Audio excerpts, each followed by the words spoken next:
This is what's great about sports. This is what the greatest thing about sports is. You play to win the game. Hello? You play to win the game. You don't play to just play it. That's the great thing about sports. You play to win. And I don't care if you don't have any wins. You go play to win. When you start telling me it doesn't matter, then retire. Get out. Because it matters. You don't get to quit. It's not an option. Welcome to the Couch Potato Sports Show, your internet radio home for all sports, news, and talk. Join Sonny Clark, the hardest working man in sports radio, and the Eagle Eye, Bill Cerna, and the best co-host anyone could ask for, Cuervo. We cover it all. NFL, NBA, MLB, NHL, as well as indoor football and high school sports. Now, it's time. Here's Sonny Clark.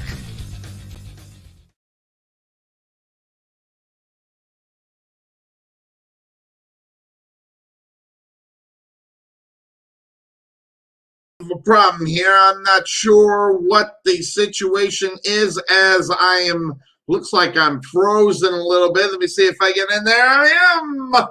Welcome into the Couch Potato Sports Show. It is me, Sonny Clark, the hardest working man in sports radio, here on Black Monday morning, quarterbacking in the afternoon, as that the day got off a little early. We talk about Sunday, the Sunday slaughter. It started with Adam Gase on Sunday. So Black Monday actually started Sunday as the Jets went ahead and gave the old heave-ho to Adam Gase. No great big surprise if you've been watching the Jets all year long. If you listened to what they said before the game, if you listened to all that, you knew Adam Gase was going to be your number one guy that's going to be out of New York. So that one, and rightfully so, by the way, just to let everybody know, if you're an Adam Gase fan, I completely understand. But if even the Adam Gase fans got to say,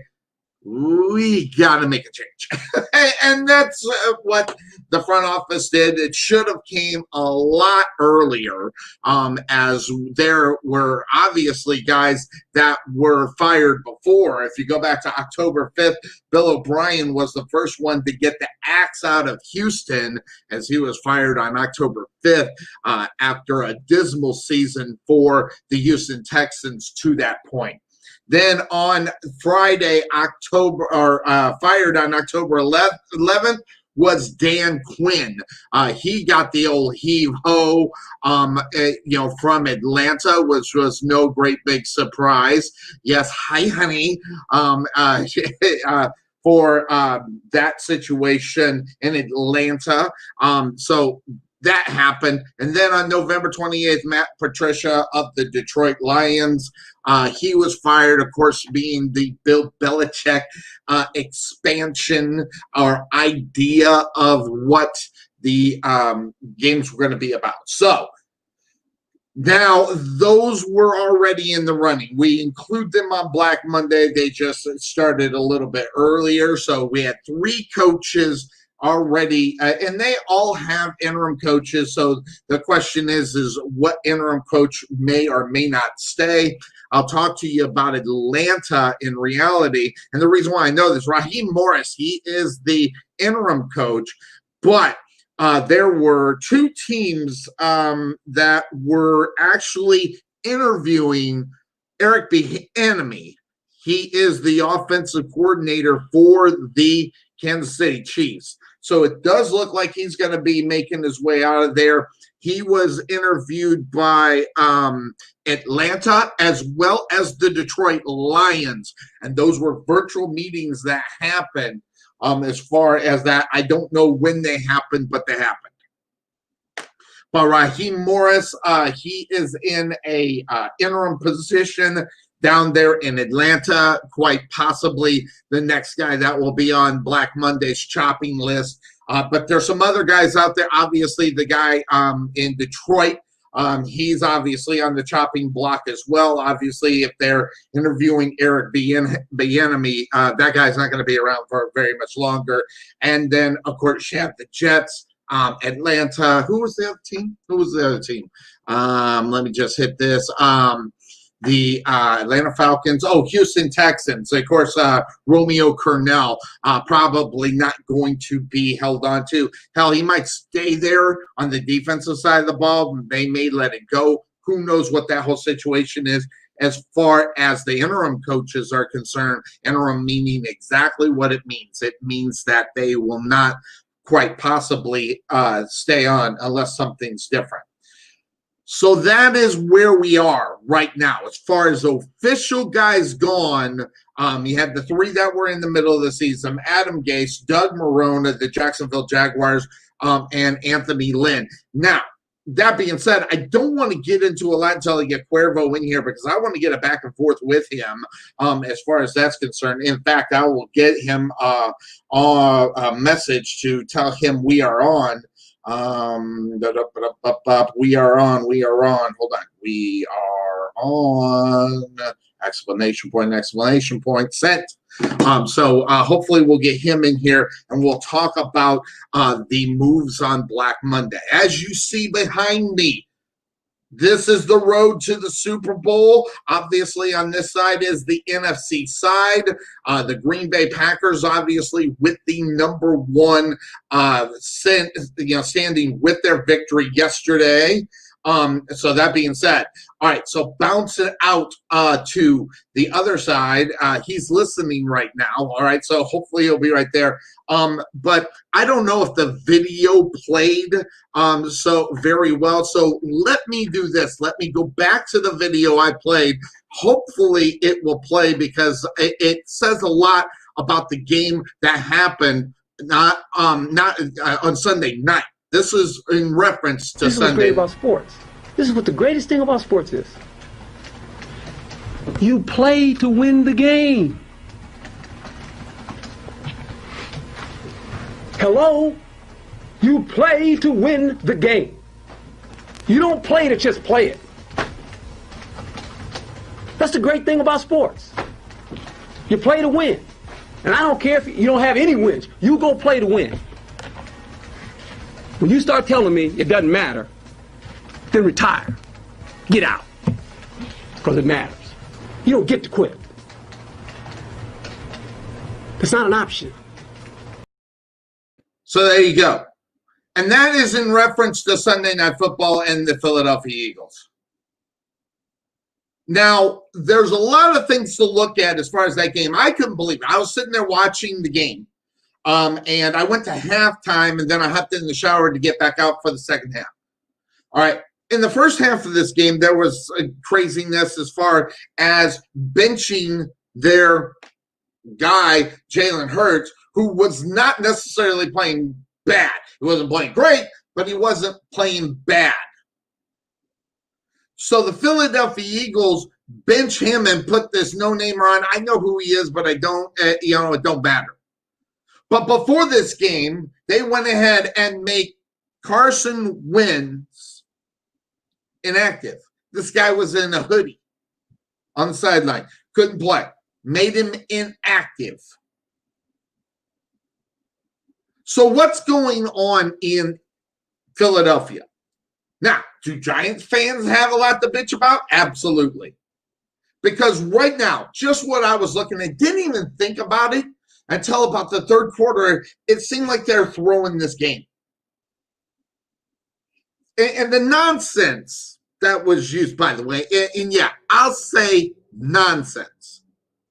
Because I'm going to tell you right now, that performance should have the head coach of this football team fired. You're fired. Without question. I don't know. Because you go back just a couple of years, this is the guy that took his team to the Super Bowl. This is the guy that did it with Nick Foles, without Carson Wentz. And guys, I'm going to tell you what I think. Because, well,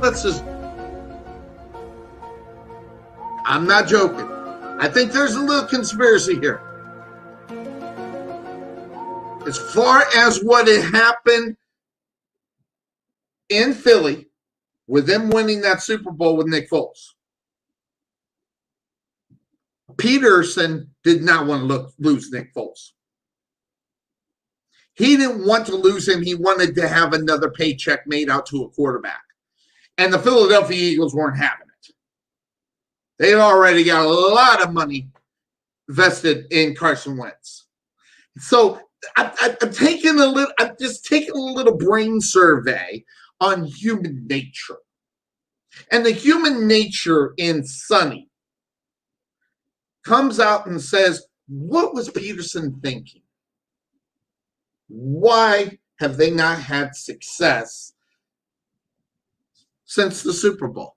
Why had they not have success with Carson Wentz, who, by the way, was considered one of the best at the time? He got the big contract, blah, blah, blah, blah, blah, blah, blah, blah. Philadelphia Eagles, on the other hand, they got money wrapped, and I mean wrapped, in Carson Wentz. So much so they can't even get out of the wrap. This was going to remain the same, and this was not what Doug Peterson wanted. So I'm going to sit here and throw it out. This was never Doug Peterson's idea. But knowing how NFL contracts work, there was no choice, and he tried the next year, and we all know what the results were next year after the Super Bowl.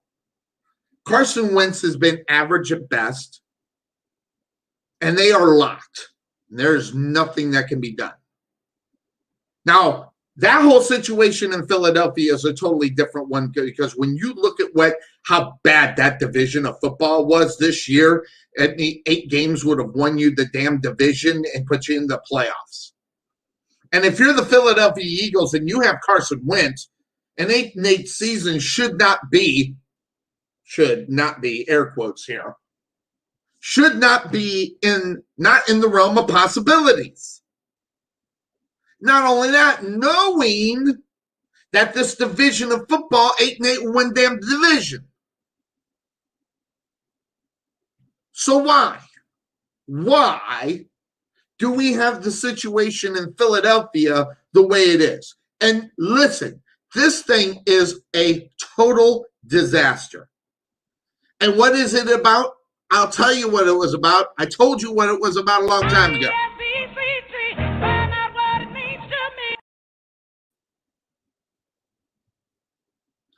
Doug Peterson is a guy that demands that RESPECT. Then you have Carson Wentz, who has the mind of listening to everybody about how great he can be.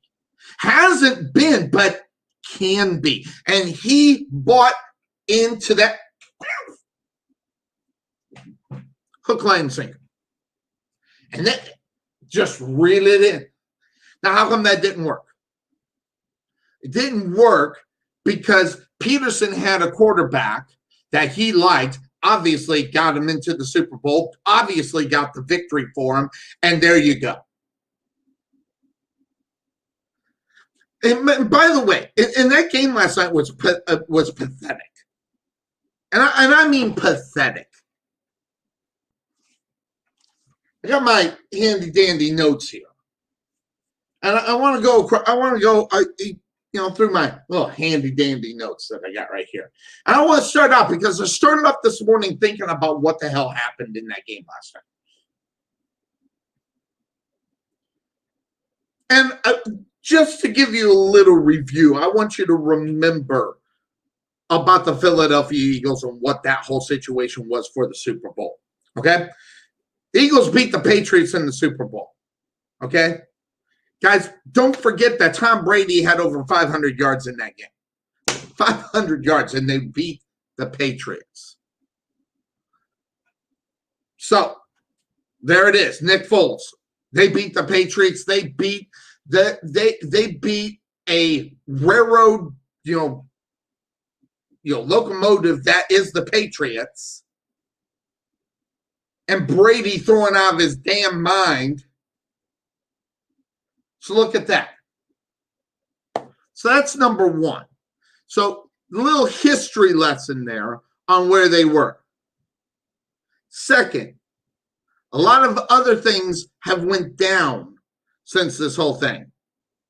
Okay? I had a picture that I was going to put up, and I just cannot find it anymore. I thought I had saved it and evidently didn't. But the whole thing, Peterson, they had their problems. Evidently, the problems were so damn bad that they couldn't do anything about it and couldn't get out of each other's way.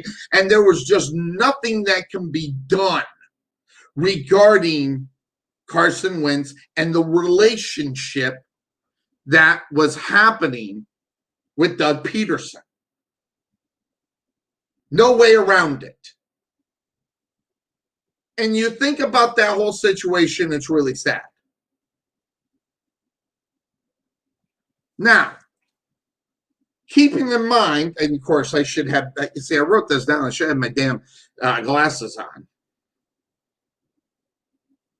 Okay.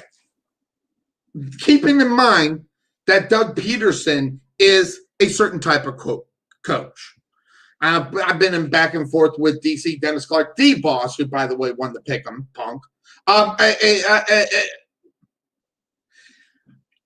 You think about the coaching, it's old school. When you think Doug Peterson, you don't think about the new school. You don't think about these newfangled coaches that are out there, okay? You don't think about those guys. You think old school. You think what football, generally is. Nick Foles understood that as well. Where did that come from? That came from pocket passer. That came from a guy that stayed in the pocket, threw the ball down the field, found his man, and played the offense that Doug Peterson wanted.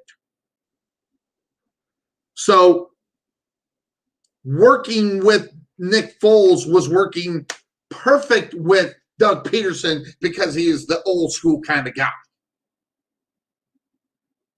Not the new school of what we know, okay? There's a lot of new school, but Doug Peterson's that old school, and it worked out for Nick Foles. Now Nick Foles gone. Jacksonville. My Jaguars.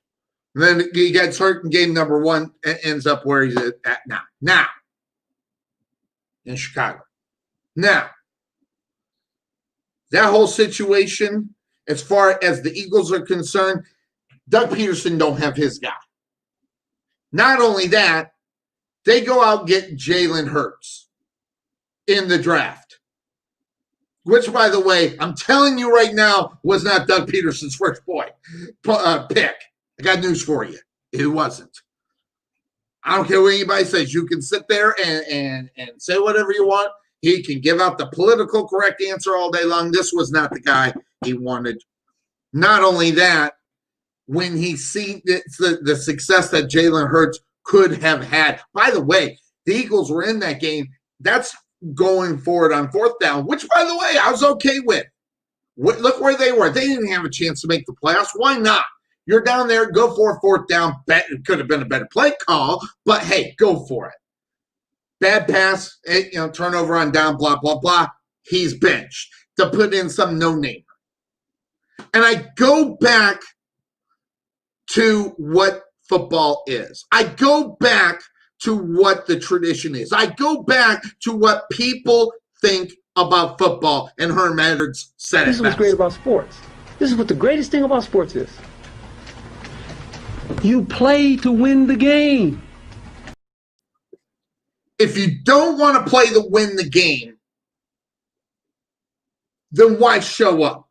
Herm Edwards has got a soundbite for all losing teams in the NFL and all teams that are tanking. And we saw last night an A-classic tank that took them from the 9th position within the draft up to the 6th because of it. Now, let me show you what the situation was before, where they're at now. Jaguars with number 1. Jets, number 2. Who's going to be, and all the talk from Fields to the badass out of Clemson. I'll get his name. Trevor Lawrence. Then you have the Dolphins via the Houston Texans. Atlanta. The Bengals again with a big high draft pick for them again. And therein line is the Eagles at number 6 now, followed by the Detroit Lions. Now, it's bad enough they ended up 4-10. It's bad enough that you get beat by the Lions. The Lions had a better season than you. And then add insult to injury, the New York Jets, the Dallas Cowboys, and yes, the Washington Redskins are later on because they had a better season than you are. Where are the Eagles in their thinking? I think they're in trouble is what I think. Because I think there is not a meeting of the minds right now as far as ownership, coach, and what coach wants compared to what ownership went and got, or that pick of Jalen Hurts would not have been such a disaster pick. And yeah, I just got done saying it.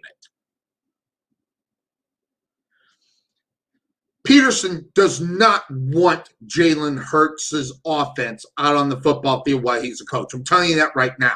And this is the reason why I think he's really on a hot seat right now. They haven't fired him yet. Will he get fired on Black Monday? I don't know. But that is the next name that I think is on this list.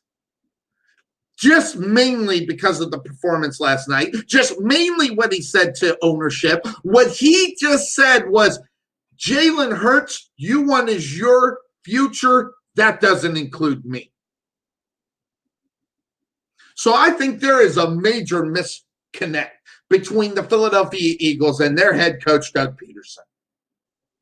Should he be fired? I don't know. Should he have a say? I don't know. I'm never going to get into that because teams are going to do what they're going to do, okay? Jerry Jones is going to pick who's going to pick. You can sit there and say the guy shouldn't be the general manager, but guess what? He is, so what's the use? Same thing here. Doug Peterson will only have as much say as they will allow him to have. And if it's Jalen Hurts, I'm telling you right now, he wants to be gone. They're meeting today about this. I'm telling you right now, they are meeting today to find out whether or not that Doug Peterson's going to be the coach of this football team come next year. Do you want it is the big question. And that's what it's going to boil down to. We can sit there and go back and forth and say this, that, and what the 6 1, half dozen the other. But I'm going to tell you right now, Doug Peterson is going to be next on the chopping block. Will it happen today? I don't know. I don't know.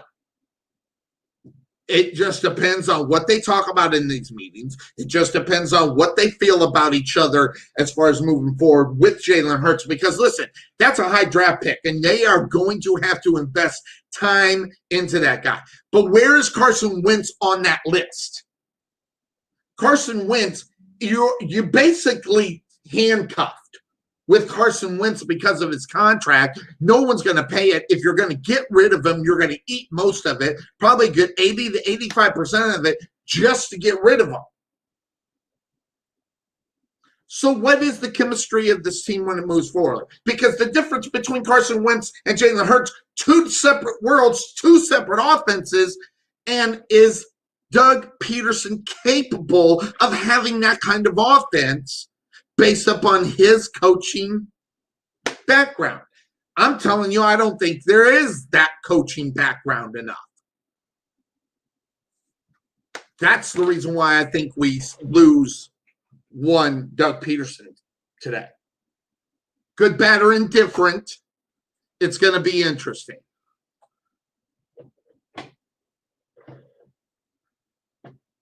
So good to see he's back there, and I don't know Cuervo. I'm not sure if he's going to get it. I know. By the way, this is just how great we are. All right, Cuervo's at work.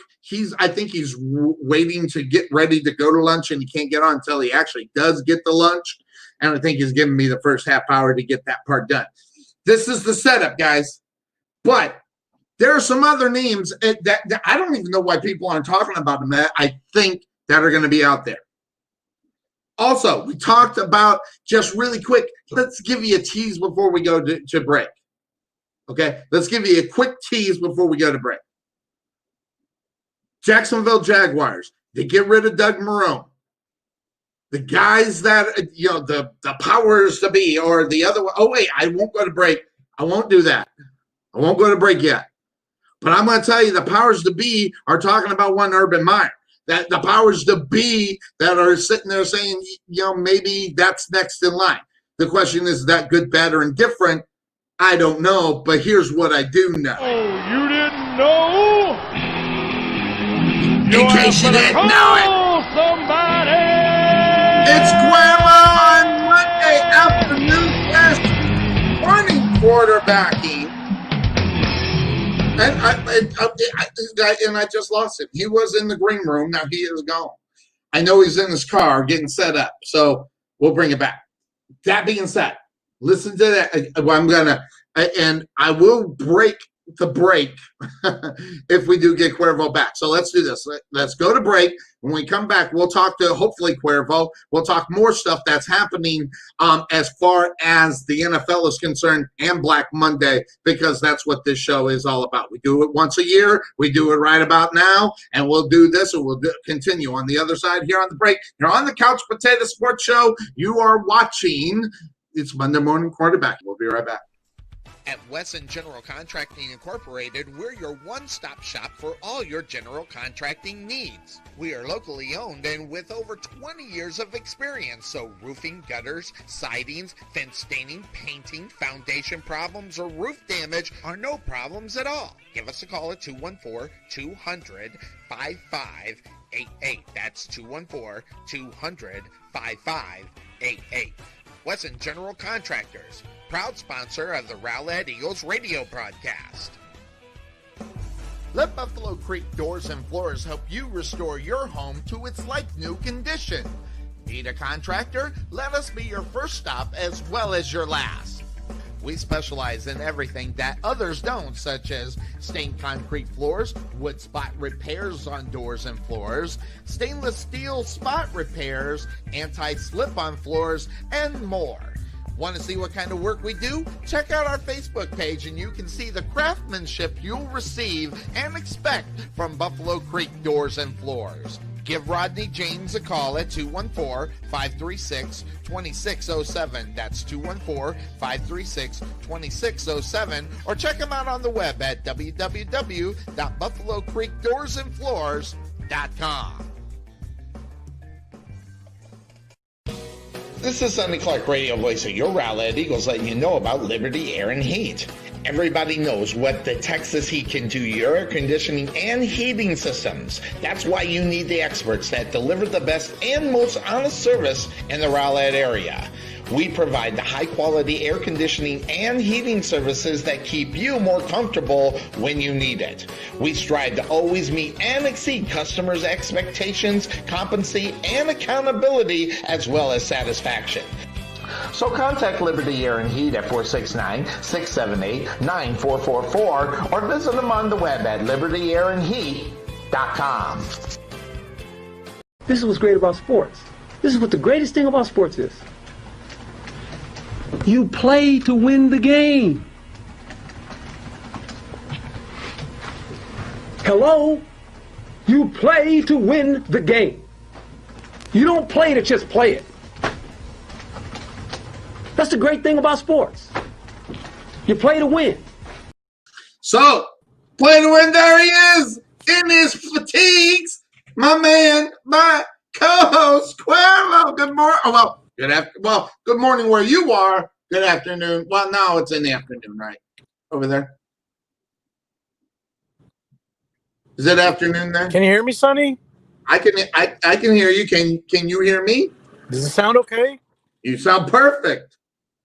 Perfect. I don't know if he can hear anything. He can't hear me. Oh, you can't hear. Yeah.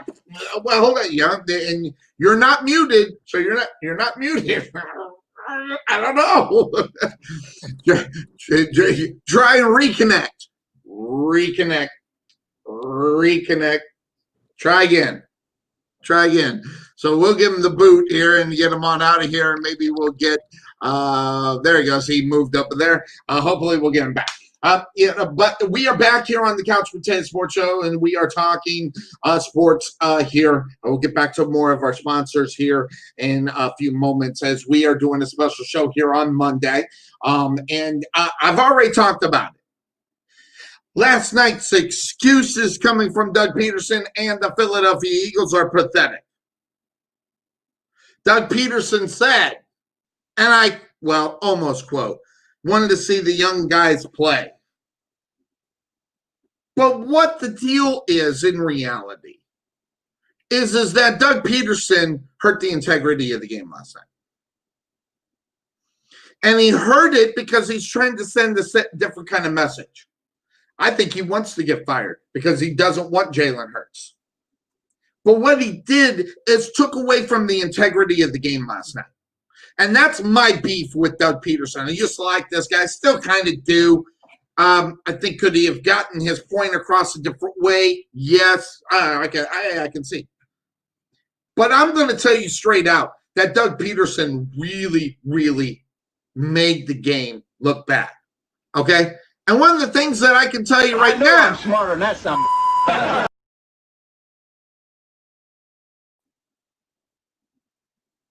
The way he went about doing what he was doing is not good. And taken away from the I got the question right here. How did he take away from the integrity, Sonny? There was another game online here. The Philadelphia Eagles needed to show up, play 4 quarters, play the best they could because the integrity of the game was online. Because if the Philadelphia Eagles did get out there and beat the Washington Redskins, the New York Giants would be in the playoffs. I'm telling you, Cuervo, I don't know how much that you heard, how much you know about it, but I'm telling you right now, Doug Peterson hurt the integrity of the NFL last night by his BS performance. And what he says is that and what I want to know why Jalen Hurts, first of all, was benched. Second of all, he said that he wanted to see how the young players did it. When there is a playoff game scenario right there, hurt the integrity of the game last night. And I'm not very happy with Mr. Doug Peterson today. No, I mean, I don't think anybody is, Sonny, and especially Giants fans. I mean, absolutely. Here's the deal. You know, it kind of makes me wonder what the motive was behind them, deciding to do what they did. And you're going to hear the politically correct.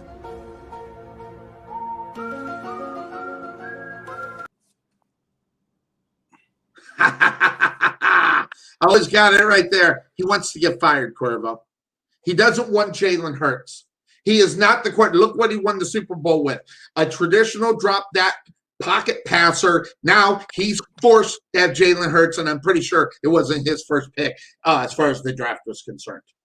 I mean, do you really think that something like that is worth losing his job for? I just don't know. Peterson's going to get a job. Peterson's going to get a job as soon as he gets fired. He's going to be on the chopping block. Will it be Black Monday? This guy's gone. And unless that there is a understanding on where direction this team is going. If the direction is Jalen Hurts, he's gone because he doesn't want to coach that guy. Yeah. Well, I'll tell you what I think. I mean, what I did see was the draft order that you put up. Yep. And I was looking at it, and I saw something really interesting, which makes me believe that this was a organizational decision. Okay. Yeah. So if you look at that right there, I want you to pay attention to who's at number 8. And you said that the Eagles were at number 9, right? Before. They were at number 9. That is correct. Yes, sir. So here's the deal. This is just something that maybe I'm looking too much into it. I'm overthinking it, whatever. Maybe it's conspiracy Cuervo. Definitely is, but think about it. You're talking about a divisional opponent in the Giants. And you'll do what you can to get a small edge over those divisional opponents. Or screw them over. By them losing that game, by screwing them over, that's exactly what happened. What it did was it helped the Eagles jump ahead of the Giants in the draft. So that way, maybe they can't get the guy that Philly wants, or vice versa. Now Philly will get the guy that the Giants want. And what does Philly want? What do you think Philly wants in as far as that draft is with that draft pick? Do you think they want a quarterback? If they discuss it, maybe go, hey, we need a pocket passer. No, I think I'll tell you what the Eagles need. And I don't know if they're going to use the pick on, to get this, but one of the most important positions on a team is your left tackle. Yep, I was in process of writing it down. The O-line. The O-line, and Jason Peters is not coming back to the Eagles next year. So you need a dominant left tackle, one of the best in the draft, and the Eagles at number 6 puts him in a good position to get that guy. Mm-hmm. So and then I think the Giants kind of need the same thing. So my opinion is that, and that's why I don't think if Doug Peterson does not get fired, this was an organizational decision. If he does get fired, then this was all Doug's idea to do. And then the motive becomes, well, he just it was just purely to screw the Giants over. That's my belief. Could be, and I'll leave that part open. Just how this whole thing went down was really horrible. Sunday Night Football. Listen, I don't care if the Giants get in. I don't even care if Washington gets in. But I care about the integrity of the game, and that's what was really put to play. And it was obviously out on display right there. If there was no playoff implication, I could give a rat's big fat hairy ass as far as that whole thing is concerned. Now, I don't think anybody else does either. So that in itself is a problem. Now, that being said, as you can see what's scrolling on the bottom there, we had number 1 Adam Gase. No great big surprise. They should have canned his ass in the middle of the season. So he actually got fired last night. But I included him in on the Monday morning. Right now, we got Doug Marrone out of Jacksonville. And the word on the street right now, Cuervo, is that this football team is actually looking for a college coach. And it happens to be one Urban Meyer. And I'm going to ask the question, is Urban Meyer the right pick for the Jacksonville Jaguars? And if it's not, who do you think should be in consideration for that Jacksonville job?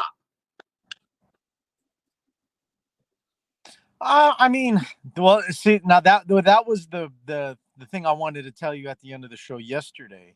The big piece of news that I had heard about, and it was the fact that Jacksonville's looking at Urban Meyer for the coach. Yes. Do I think he's the right guy? Look, I hate to put it this way, Sonny, because I know it's your team, but what do you have to lose? I mean, the Jaguars, look, they broke the team up. That they had a great defense. Yep. They let all those guys go. They traded them all away. 4 of them and whatnot. So that perennial all pros. So now Jacksonville really all pros. Yep. And most of them are going to the playoffs this year. You got Jalen Ramsey with the Rams. You got Calais Campbell in Baltimore, and those two guys were part of that Jaguar defense, right? And they're moving on to the playoffs. But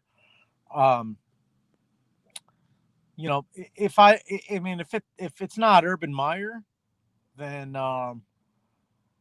I think I got 2 names, by the way. Jacksonville looks at our very own. I got 2 loves that I got. Who do you think?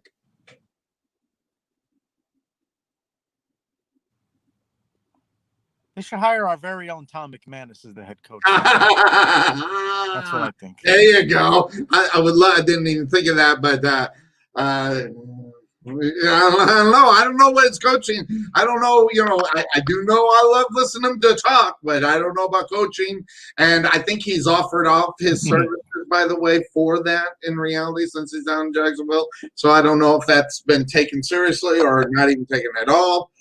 But he would have been my number 30 if I would have thought about him. So, outside of Urban Meyer and Eric Bieniemy, listen, Eric Bieniemy is the gold standard right now as far as if you're going to get a team, if you're going to get a coach, who you're going to get. The Eric Bieniemy is number one on everybody's list right now. So, outside of that, who do you think that they should go after? Is there any names that are coming to your brain as far as that's concerned? I got two.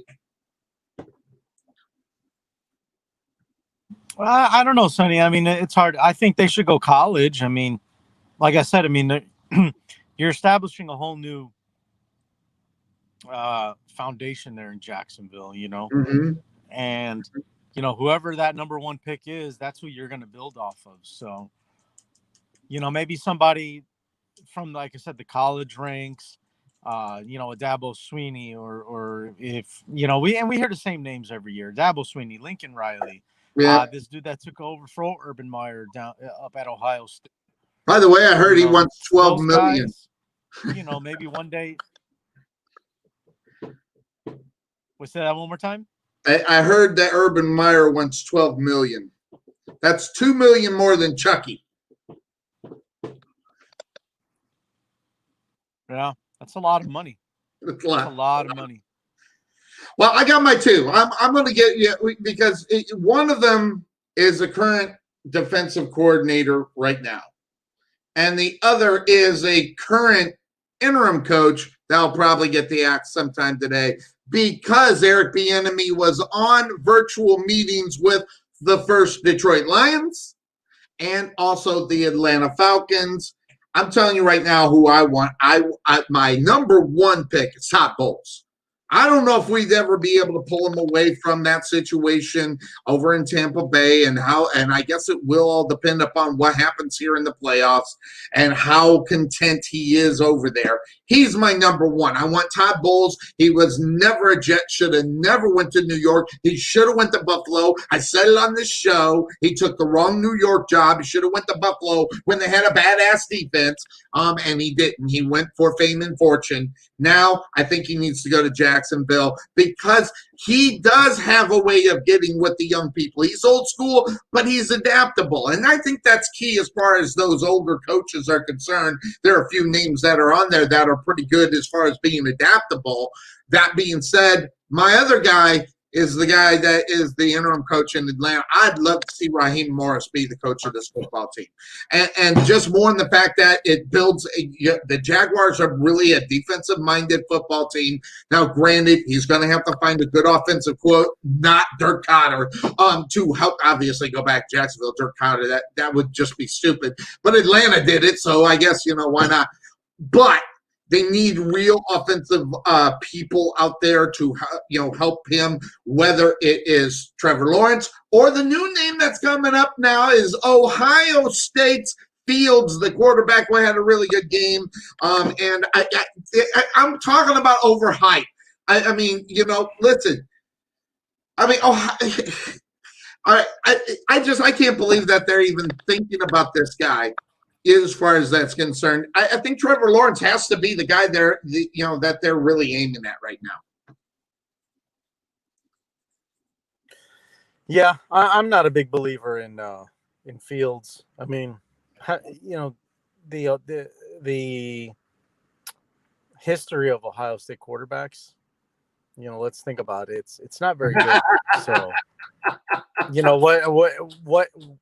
what makes Fields different from all these other guys that never panned out that went to Ohio State, Mm-hmm. Troy Smith and, Terrell Pryor and, all these other dudes that I can't think of the names right now, but many of the them. ones that won the national championship. Yeah, there was many of them, and none of them panned out. Like What makes Cardell Jones Fields is so the different? recent He's the one. same quarterback. Yeah, Cardell Jones, and so I mean, all those guys, they're the same type of quarterback that that Fields is. So Yeah.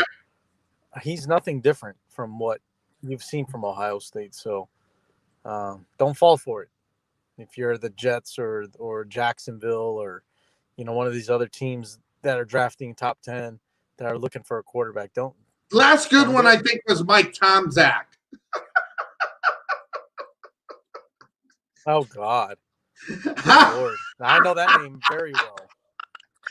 Oh God, I know that name well. Yeah, you do. Yeah, that's why I brought it up. I knew you would know it. Obviously, Chicago Bear at that time for that. But so Doug Marrone. Doug Marrone have a job. I think, and I'll say it. I think Doug Marrone will have a job next month.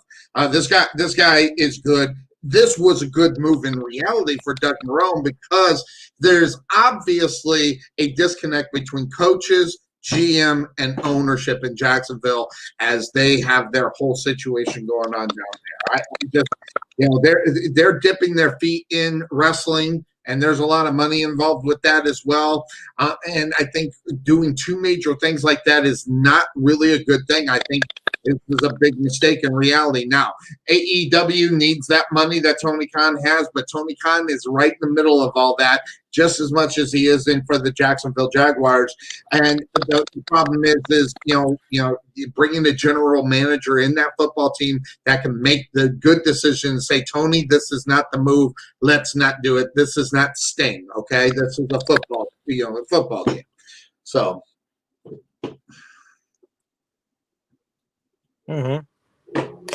Yeah, I mean that's we'll see what happens, but Raheem Morris, Todd Bowles. I mean, those aren't bad choices.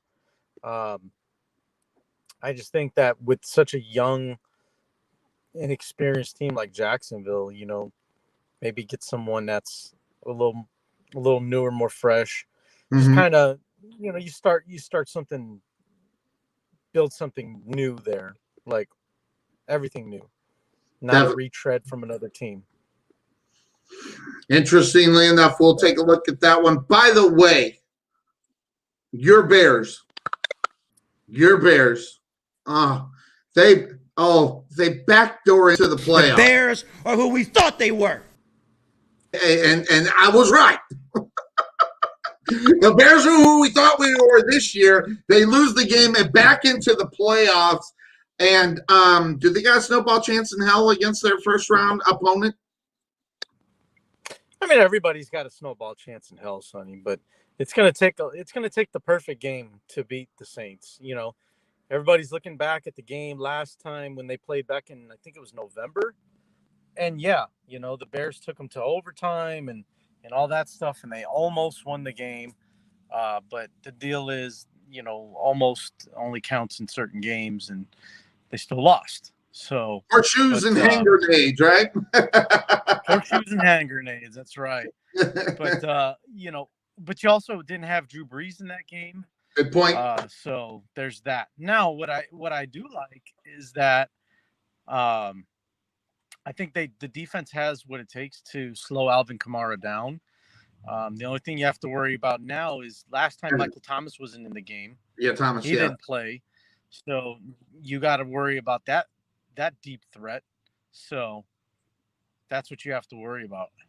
They got the Saints Saints are the number 2. You see them up on the top left-hand corner, taking on the Chicago Bears in the first round. And then the Green Bay Packers, they move in the second round. They'll get the worst seeding at that time. So if the Bears somehow figure out to beat the Saints, they'll be in Green Bay. Or the Rams if they're able to beat Seattle. So it'll be real interesting on that side of it.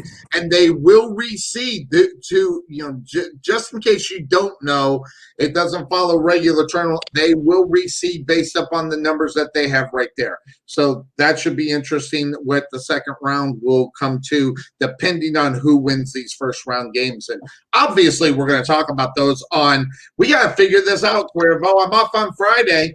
And games are Saturday and Sunday. So, and I have to work Saturday morning, so we can't do the traditional like we do unless we, obviously we might get up on Sunday as well, but it is what it is. So we'll have to figure out our schedule and see what we can do about that. Mm-hmm. But by the way, just to let you know, in case you didn't know, we are on like a 3-second delay, just so that you know. And that's probably because you're using your cell phone, which is just fine. So that's the reason why we're on display. But there's another guy on the hot seat right now. Should he be? Should he not? But here's this picture. He looks familiar, doesn't he, there, Cuervo?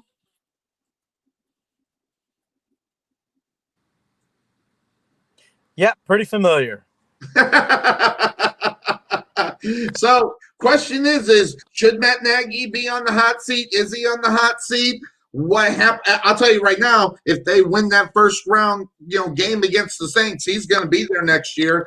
But then the Bears have the big question to answer what they want to do as far as their future is concerned at the quarterback position.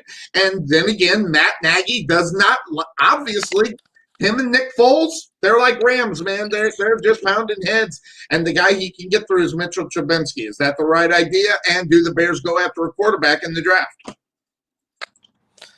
Yeah, so that question's already been answered, Sonny. Matt Nagy will be back next year in Chicago. That's already been confirmed. That's already been decided by the organization. As far as quarterback, I think as long as Nagy's around, they'll probably keep Trubisky around.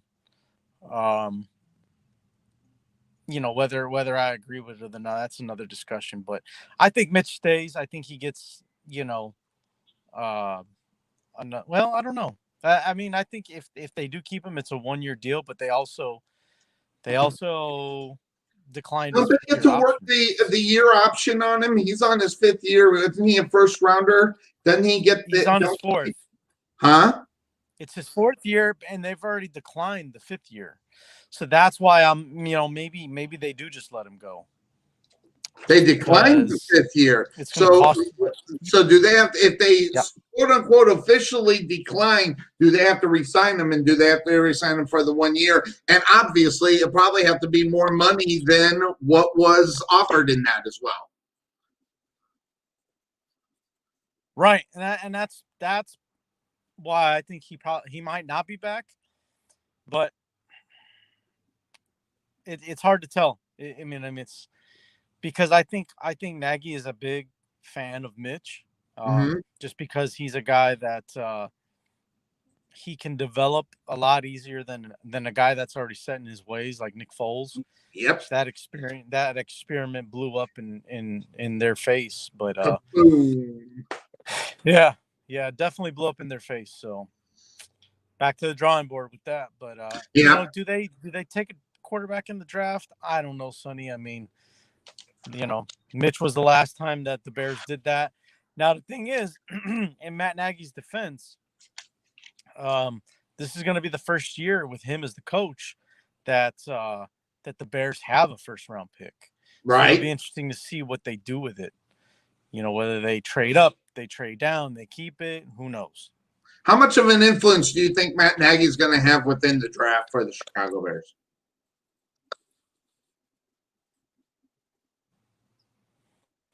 Well, he should have a pretty big influence. Every head coach should have a big influence on who the team drafts, because that's who's responsible for going out there and winning football games, is the head coach. So, that's the guy that should be saying, we need this, we need that. And you go out there and you draft who your team needs based on what your head coach is telling you, not what the GM thinks or the owner or that's what good organizations do. I'm not saying they all do it, but that's what the good ones do. So interestingly enough, we also have some teams out there, Cuervo, with the interim, obviously Atlanta. That's going to be a situation as far as that is concerned. look out for that. So there's going to be a change there. Some other teams that Detroit Lions, they're going to have some changes. Also, I think in Houston, there's going to be a new coach there. I don't think Romeo Crennel is the answer, obviously, to them. So the big question is, there's 3 vacancies up already on top of the 3 that are there. And so there's a lot of coaching vacancies. Do you foresee any more coaches changing here today? And if you do, what team is that? Or teams? Do I see it? Wait, which ones I think or which ones do I believe? Both. Who are you thinking? Who you believe? I guess same thing, right? Yeah. Well, I'll say this to defend my woman's honor here. I think Denver should let Vic Fangio go. They should or should not. But they've already said they should. However, it's not going to happen. Denver has already said they're going to keep him. Right. But I think I don't know about you, but I think I know what your woman is saying. How dare you say such a thing? That is insanity. And I think I agree with her, because really, what has he had? I mean, in reality, what has he really had in the 2 years that he's been there? Plus, it's only been 2 years. I think you got to give him at least one more year to take a look at what's going on, which obviously is which is something that they are going to do. But really, the NFL, it's about one thing. So, if it happens, it happens. It's going to have to happen in the 3rd year, and it's got to be something they can build on. It can't be 4. It can't be 4-12. And it almost can't even be 8-8, and that's not good for him in reality. Seeing what's going on in the division, within the division, we lose Anthony Lynn in San Diego / LA. And I'm just going to go out on it. And I know the history. I did it. I've listened to everybody else. This was a mistake.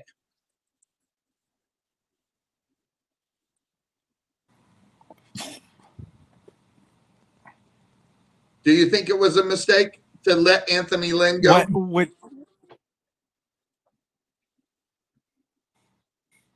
How many years was he with the Chargers, Sonny? He was there since 2014. He's been there for a while. He's 31 and 30 something, so he's around 500. But looking what ended up happening last year. I mean, the whole thing with the quarterback situation and all that. Tyrod Taylor, look who they brought in for this guy to try to win. Come on, I got to say, come on, you got to give the guy a break. If they expected Tyrod Taylor to take them to the playoffs in their own division, never mind the Raiders blowing it with their opportunity to make the playoffs. Never mind Kansas City. I think this was a mistake. I saw in the last, and granted, now what have I always said? I said about players is your last 4 games means nothing in reality, a la some of the quarterbacks that made a living off of it, Brian Hoyer. But coaching is different, especially when you have a rookie quarterback, and especially with how good it seemed like that communication was going for the last 6 games. Now, they won 4 of the last 6. So, they did fairly well, and he was progressing really well. Mm-hmm. Now he gets to start over with the new head coach. I don't know if that's good, bad, or indifferent. What do you think? I mean, I think he can recover from it. I mean, he was only a rookie this year, but I mean, I guess it all depends on the relationship that those two had. I mean, if it's a guy that he trusted, then that's going to be tough to ask him to rebuild trust with another head coach and expect the same results. And I just don't know if that's going to happen. How much insanity is in that? That's a mistake that a lot of teams make. How much insanity is in that thing is what you're talking about, because you just did the definition of insanity, doing the same thing over and over and expecting a different outcome. But I think it's a little different because you do have the right. Maybe. Mm-hmm. Yeah, I mean, it's going to have to be a guy that Herbert's or familiar with or knows, or, someone that has a reputation for To turn being him a, around. offensive-minded person. Like, yeah. So, I mean, that's going to be tough. It's going to be real tough, Sonny. All right, so think about this. Okay, so we already got the guys. I want you to I'm going to throw a curveball, and I'm going to say a coach that I think needs to go, which I'm pretty sure that most people won't necessarily think should happen. So I'm going to throw out the curveball. I'm going to throw out a name that I think that maybe they should give some consideration of going a different direction. And I'm talking in your division of football in the NFC North and the Minnesota Vikings, and I'm talking about Mike Zimmer. I think it might be time to take the step. I do, and the reason being is that the move from him being the defensive coordinator to his son and letting his son take the reins of it, we saw the difference in this defense. We saw it. And now they didn't finish last in the division like I thought they were because they did that move. Thank the Lions for screwing up that prediction. But still, no one really expected the Vikings to be third in this division or last in reality. They had a stout defense coming into this season based on what happened last year. And really, we talk about the NFL. What have you done for me lately? Mike Zimmer hasn't done very much. I think this guy should be on the hot seat. Should he get fired? I don't know, but it is Black Monday. You never know what may happen. Yeah, you never know, Sonny, but we're going to see one that kind of surprises us that we wouldn't expect. Mm-hmm. Maybe Minnesota's the team. I mean, and there's other teams too that you could kind of shake your head, and then there's some too that you're thinking how come they didn't get fired? Right. A lot of people are asking about Zach Taylor in Cincinnati. Like, absolutely. How does he save his job? Yep. But yeah, the Chargers look like they've got it figured out now with Herbert, and Anthony Lynn gets fired. Like, yep. Who how does that make sense? So, that's going to be interesting to see. I'll give you another one. I'll give you one. Okay. And I don't know if this will be really too shocking to you. But yeah, and feel free to write it down. Let's see if we're on the same page here. If you know what I'm thinking, but I think I do. Go for it there, Cuervo. I got it written down.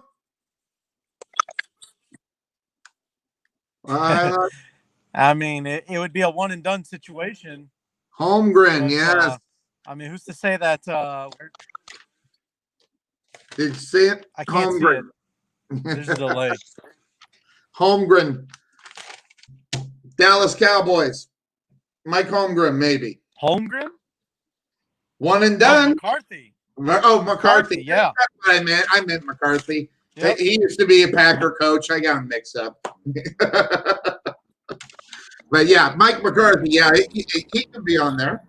Yeah, I think that's one. Here's one food for thought. How about Joe Judge up in New York? Another one of those, the New York Football Giants. I mean, we could have two head coaches out in New York land. I'm telling you. So interestingly enough. Well, I don't think I think that one is safe because look, the Giants, had a really good chance. We're saying there was a chance last night going into that game that the Giants were going to make the playoffs. Exactly. I wish I had to come by, just couldn't find it in time. but yeah, so that I think that one is safe. But the reason I say McCarthy is because, look, I get it. Dak Prescott got hurt, and you never know where the team would be had he never got hurt. But I just feel like it doesn't look like he's got very good control of that football team. Nope. And so, I think it's got to be a guy that's a little more headstrong to be able to get things turned around in Dallas. Because even with Dak Prescott, I don't know that they would have made the playoffs. I don't know. There might have been struggles still. Could have been. I mean, and then I'll say That defense is really bad within the division. I think they win the division if they have Dak Prescott. Playoffs? Don't talk about it. Playoffs? You kidding me? Playoffs? I just hope we can win a game. So I don't know. I mean, I think they win the playoffs. By the way, that famous clip. Who was that in reference to, Cuervo? And I think he froze up. Hopefully, I didn't lose him. He is just frozen right there. I hope I didn't lose him. That's one of the problems with the cell phones and stuff like that. But that famous quote, obviously coming to the playoffs, were in lieu, not in lieu, but in reference to one Peyton Manning, of course, first ballot Hall of Famer. That's going to be happening here fairly soon. So I don't know, Cuervo. I think you're broken, so I'm going to kick you so you can try to make a reconnect. Kick from studio, not ban. Just there he goes. He kicked himself. So there we go. I don't have to worry about it. So, but interestingly enough, I think Minnesota could give some thoughts of making the change at the head coaching position. I don't know if it'll happen or not. Zimmer is. Listen, you can say whatever you want about Zimmer. I think he's a pretty good coach. I think some of these coaching decisions, obviously, a la his son being on there, was one of them. Now. That being said, of course, that's the name of this show. We had our 2020 Pick'em, and we have a winner. There he is. The boss, D-State. D-State Dennis Clark wins the NFL 2020 Pick'em Championship this year, and did it by one game. Did it by one game over our co-host who's trying to reconnect. I see him in the green room. He's trying to reconnect. So that is actually, he sent me a little bit of a message earlier. He says, must be nice to have an intro song. And I do have it. And that's the reason I made it yesterday. And I was going to put it up. I was contemplating two of them, but since he won the championship, I put him in as far as that is concerned. So yes, DC Dennis Clark wins the Pick'em by one game, by the way, behind Cuervo, and then 2 games behind Bryce, and 3 games behind me. So that's where the numbers ended up this year. So I see Cuervo slowly moving in to get back into it. So what I'm going to do is I'm going to go to some of the other things that we are squared. I'm not sure how long we're going to get Cuervo here today. So we're just going to write it as far as we can, covering some of the things. How about the Browns? How about the Browns? Look at this right here. Guess who they get to take on again? The Pittsburgh Steelers. Let me move that out there. So, hey. So, yeah. Yeah, I'm just a guy. Exactly. So, yeah, and he is skilled. Yeah, so, there he is. Hopefully we'll get Cuervo back in here to get. But the Cleveland Browns, they get the victory yesterday. And in reality, there's Baker Mayfield. He joins Peyton Manning and Andrew Luck as the only quarterbacks with at least 3,500 yards and 20 touchdown passes in the first 3 seasons. Now, we can say whatever we want. I don't like him. I think he's a punk, but that's an accomplishment. Now, good, bad, or indifferent, how they move forward is a very important part of the piece come next year. They make the playoffs, and yes, they get my arm is not locked. Here we go. So turn. They get, I'd never be a good weatherman. They get the Steelers again. But they get the Steelers with one Big Ben. So that's the big thing. What are their chances in that one? Well, let's just think about this. Okay, first of all, they'll be in Pittsburgh this time. Second of all, they'll have Big Ben. And also, take a look at the situation that happened there. Mason Rudolph threw for over 300 yards, and they should have won the game. Now, add another guy in the name of Big Ben, two-time Super Bowl, been to the Super Bowl 3 or 4 times. I know at least 3, lost 1. I don't know if he's been 4 and lost 2. I don't know. But, obviously a, Hall of Fame quarterback. Yeah, he's great. See, that's the difference. That's the difference. Yes, I haven't forgot about the Frank Gore, because my brother and I kind of went off, and he said, well, he's the number 3 of of all time. Yeah, number 3. That's the only stat. And he didn't like Cuervo's point. I thought it was the great point.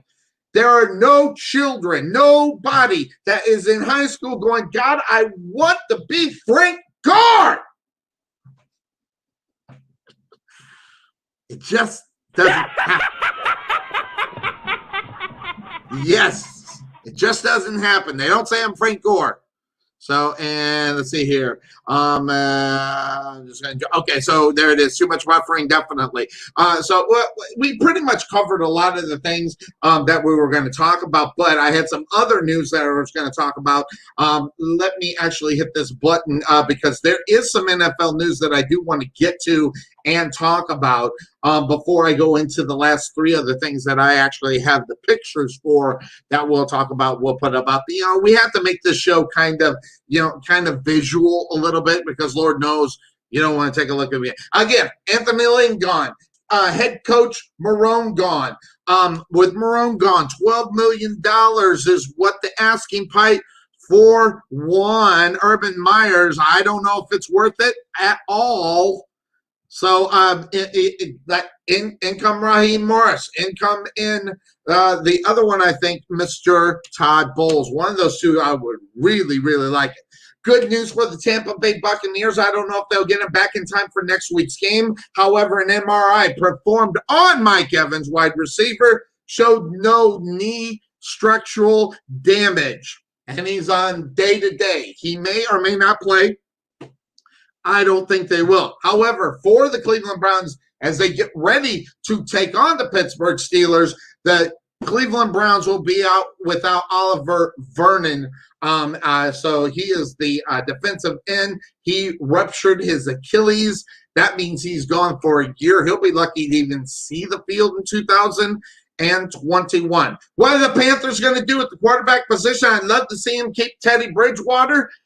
But as much as I got some mad love for him, I don't know or think that that is the right answer. If he stays for 1 more year, he has to show that it is his team. He did not happen. Zach Taylor has been safe for the Bengals, getting all squared away, and that's according to Mike Brown. He announced that. So knowing what's going to happen quite possibly next year, bringing back their quarterback, and then obviously the high draft pick that they have the opportunity, should be interesting to see what happens. Kenny Stills still signed to the practice squad. Will he be brought up for the Bills to add on to that big time thing going on in the wide receiver position, and yet giving Allen another weapon to throw the ball to, whether it's Cole Beasley or the other stud that's coming out of my mouth? You also have right there Kenny Stills. So talk about that. Too early to tell if he's going to accept a backup quarterback job next year. Talking about Cam Newton, where is he at, and where is his future going to be? Obviously, I don't think it's going to be in New England because Bell's saying that you can plug anybody in there and they would have success. Obviously, wasn't necessarily true. So stuff like that. By the way, I gotta go back to Peterson again. I'm not very happy with that guy. Okay, and what I'm going to tell you is that I hate the integrity of this game getting all jacked up. And listen, I have no rooting interest in the New York Giants to make the playoffs. I have no rooting interest in reality for the Washington Redskins. But I did say if one Alex Smith plays, that they would make the playoffs, and by golly, they did. If they had to go to something else, they wouldn't have won that game. Maybe, I don't know. It depends on whether or not Peterson was going to throw it. And here's the thing, if it wasn't such a bitch slap that it was obvious to me, remember, I'm an idiot. I mean, I do the show. I'm an idiot, okay? And if I see it as, but here's the problem. When I saw it and the way that Peterson's talking about that whole situation, I just think that's your IQ, buddy, 0. He thinks we're all stupid. I know I'm smarter than that some. I know I am. So, Doug Peterson, I'm not buying your BS because that's what it is. It is BS. And you should be ashamed that it is there. So, Cuervo joining us. No one is happy with Dougie. Absolutely. And so I think, that whole thing in Philadelphia, it ruined it. Hold on, let me do it. It ruined this right here. Could that have been New York? I mean, listen, would they have won? Would Philadelphia won? I don't know. But taking Jalen Hurts out when they did made absolutely no sense. And then obviously who replaced him, what the hell? That is going to live on in my mind. I don't like the idea of it at all, and it's pretty pathetic. Yeah, I said it. So a combination of, I said it, and Monday morning quarterbacking here in the afternoon. I said it. I mean it. And if you don't like it, tough. But that's what I see. Some other things before we get on out of here. This guy, I put his picture up by accident.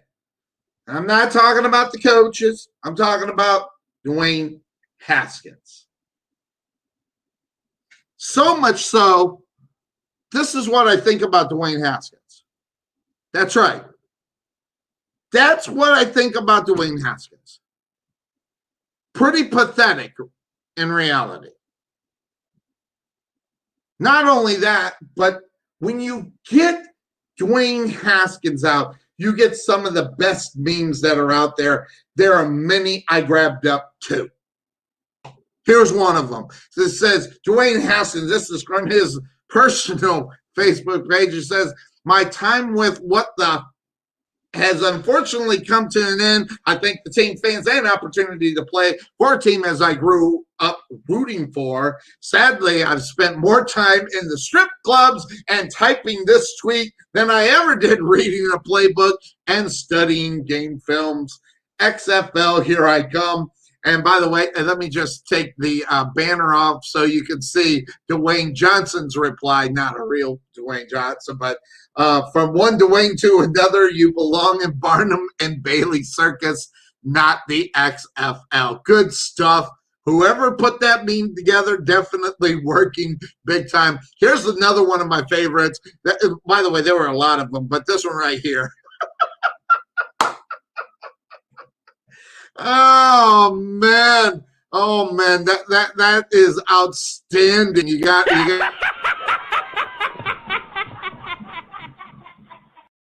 That being said, that's where we are and where it's at. So another quarterback bust from the Ohio State University. Yes. By the way, Ohio State quarterbacks. As far as that, here we go. Hold on, right here, bang. All right, I found this earlier, and I was able to find it again. Just some of the. Here are some of the quote unquote star quarterbacks coming out of the Ohio State Buccaneers: Craig Krenzel, Troy Smith, Terrell Pryor, Braxton Miller, JT Barnett, Cardell Jones, the one I seen up close and personal and knew he sucked when I saw him, and Dwayne Haskins. That's right. I saw him up close and personal when I was doing the bit for ESPN when they were doing the skills challenge. And he won, first of all, won 0 skills, by the way. Even the team one, they came in last in the team one that he was part of. The guy, I knew where he was as far as Cardell Jones was concerned. as far as his effort and putting in and stuff like that. It is what it is. It is the Ohio State. They might be able to beat Michigan, which they have done quite a bit, and embarrassing my college team that I like. That's what it is. Now, also, congratulations again to this one right here, right there, Washington. I'm so happy for one, Alex Smith, and this is the reason why. Think about Alex Smith. They told that he might die. When he was going through he might die. That was how bad the injury was. All right. Then they told him that they might have to amputate the leg. Then they told him he might not ever walk again. Then they told him he might not ever play football again. 17 surgeries. Here he is playing for the Washington Redskins playoff lives, and he pulls it off. Captain Checkdown, yes, great story for the NFL. They need to build on that story in reality. I don't know if they will or they won't, but I will tell you that when you have that great of a story that is going on, that is huge for your franchise.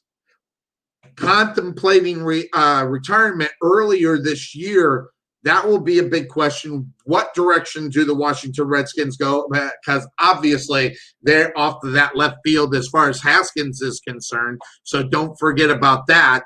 And so there you go.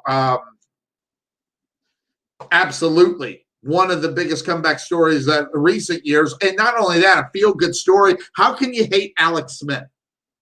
Okay, you can call him Captain Checkdown, and you would be right. Okay, but the guy still can throw the ball. The guy still knows offense. The guy can deliver the ball. And it's Captain Checkdown, yes, but he can deliver the ball 20 to 30 yards down the. Now, I'm not saying that they're going to beat Tom Brady. Okay, I'm not saying that. We'll talk about that. And we'll find out from Cuervo when he wants to do the shows because the games are on Saturday and Sunday.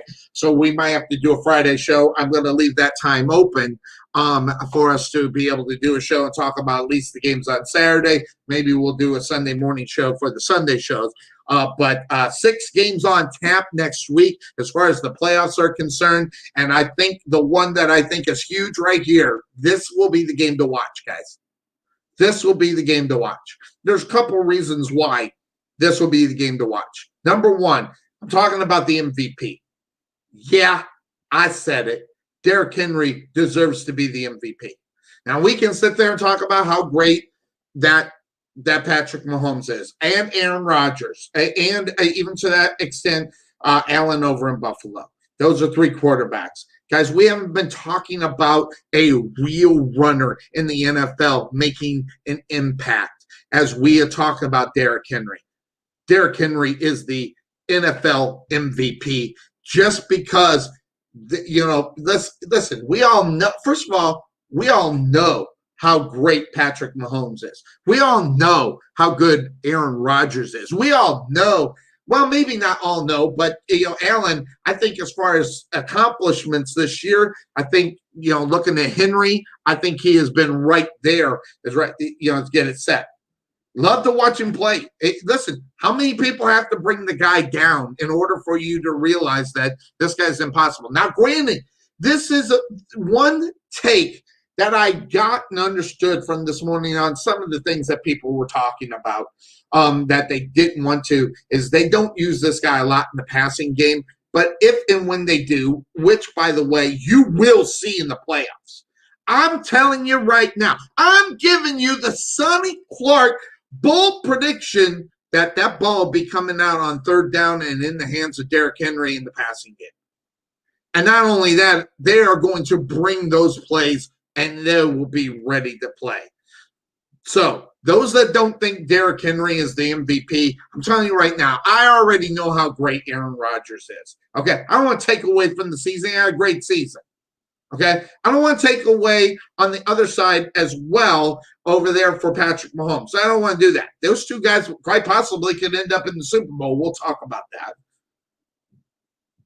And Allen is great, but man, I don't think that as far as impact for a team is concerned, look who their quarterback is, Ryan Tannehill. This guy's got to do a lot of carrying on the shoulders, if you know what I'm talking about. And listen, Ryan Tannehill is not the worst quarterback in the NFL, by the way. He is not the best. He might be the worst in all the, well, I don't know, maybe Mitchell, I don't know. He might be the worst quarterback out of all of them, and I think they'll go further than most of them. And that is because when you have a running game based in a passing league, which what is the NFL right now, how could you not look at this guy? Haven't had a 2,000-yard runner since 2005 or 6. I forget the exact year. And doing it in this way, to me, there's no doubt in my mind. I get it. I know who the writers are. I know who's going to do the picks. They won't pick him. But I'm telling you right now, that guy should win the MVP. And the fact of the matter is he's not. And that just kind of stinks. By the way, one of my favorite memes out there, that means nothing but just kind of made me giggle. Ryan Fitzpatrick Mahomes, right there.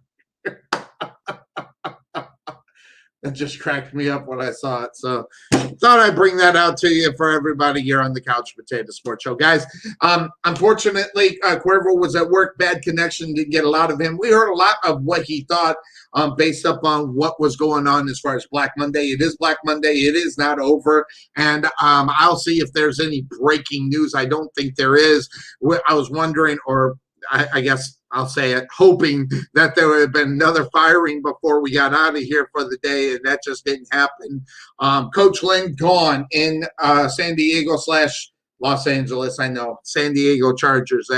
Doug Marrone. Hey, by the way, Doug Marrone, he'll be a coach somewhere. He won't be a head coach, but he'll be a defensive coordinator somewhere in the NFL, i.e., right here, maybe Dallas, which, guys, they need a defensive coordinator. But I'm telling you right now, Dallas Cowboy fans, you ought to be up in arms right now. And I'm going to leave on this point. Of course, it's local, so I'm going to leave out on one point. The Dallas Cowboys are pathetic. Okay, first of all, they're not pathetic because they lose Dak Prescott. It just goes to show how much Dak Prescott really means to this football team. And I mean it means so much to them. This really hurts to see where the Dallas Cowboys should have won this division. They would have won the division if they had Dak Prescott. Sorry, they would have. But as far as Cowboy fans are concerned, you guys need to be in an uproar because not only they're probably going to hold on to the coach, which would be fine. If you want to go ahead and hold on to Mike McCarthy, that's fine. But they re-signed Kellen Moore as the offensive coordinator. Now, here's what's going to happen. If the Dallas Cowboys are worth a damn next year, it won't be because of the offensive genius that is coming from Kellen Moore. It'll be coming from Dak Prescott because he can make moves and make plays with his legs or with his brains. It'll have nothing to do with Kellen Moore. And Kellen Moore should be happy he signed the contract and should be happy that maybe they bring Dak Prescott back. Because if they don't bring Dak Prescott back and he's got to start from scratch with a different quarterback, it could get ugly. And not only that, do you think he'd be the coach in 2022? I don't think so, Tim. I don't think that's going to be happening. So it is what it is. Guys, we knocked out an hour and a half here on a Black Monday. Only 3 firings, 6 coaching teams available. That is the Giants. That is Atlanta probably because they're going to – these are based upon interim coaches not returning. So you got the Giants. Or I'm sorry, the Atlanta Falcons, the Houston Texans, and, of course, the 3 that came across on the bottom here, the Jacksonville Jaguars, the New York Jets, and the Chargers, and don't forget about the Lions. 6 teams right now with no head coaches. Should be interesting to see what happens here in the next 48 hours as far as firings. Could be interesting to see what happens regarding hiring. Eric Bieniemy is the guy. I didn't want to talk about him a lot because if you don't think Eric Bieniemy is the number one sought after head coach in the NFL, you know what? I'm just gonna go to my guy. That's your IQ, buddy. 0. You just don't have. I know I'm smarter than that son. Right. You just don't know it. Congratulations to the Chicago Bears backing in to the number 7 position. Oh man! And look what they get. They get the Saints. Could get ugly. So that's going to do it for us here on the Couch Potato Sports Show. Congratulations to the boss DC, Dennis Clark, as he won the pick'em. Everybody, we'll catch you next time here on the Couch.